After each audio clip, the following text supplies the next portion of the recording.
प्रधानमंत्री भी कौन होगा जो पूरे देश का जनादेश लेकर आया होगा और दूसरी बार भी लेकर आया होगा, जो अपने घोषणा पत्र में यह लिख के लाया होगा कि हम राम मंदिर का प्राण प्रतिष्ठा करेंगे, हम निर्माण का मार्ग प्रशस्त करेंगे। यानी 140 करोड़ लोगों के जनादेश के साथ वो तारीख आने वाली थी जिस तारीख का इंतजार था।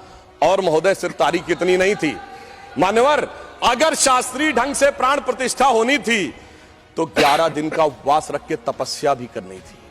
तो ऐसा भी प्रधानमंत्री आने वाला था जो संकल्प लेकर 11 दिन की तपस्या करे। और मैं महोदय एक और बात कहना चाहता हूं, 11 दिन नारियल का पानी पी के हम में से कितने लोग तपस्या कर सकते हैं महोदय?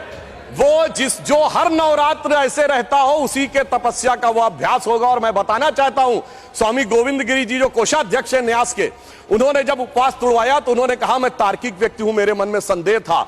तो जब इनकी माताजी जीवित थी तो मैंने उनसे पूछा था तो उन्होंने कहा 40 वर्षों से अभ्यास है ये उपवास रखने का, इसलिए 11 दिन शासकीय कार्य रखते हुए भी वो उपवास कर पाए। ऐसे व्यक्ति की प्रतीक्षा थी तारीख को। और फिर दक्षिण में जाकर चाहे नासिक हो और फिर चाहे गुरुवायूर का मंदिर हो अथवा रामेश्वरम में खड़े होकर जब प्रधानमंत्री जी 22 कुओं के जल से स्नान कर रहे थे, जो भारत के संपूर्ण क्षेत्र का प्रतिनिधित्व करते हैं, तो यह संदेश था दूर दक्षिण सिरे पर खड़े होकर कि देखिए ये राम है जो घट घट में व्याप्त है पूरे उत्तर से दक्षिण तक। और उस तपस्या से प्रकट होने के बाद उस प्रधानमंत्री की दरकार थी तारीख को, क्योंकि राम का काज कौन कर सकता है?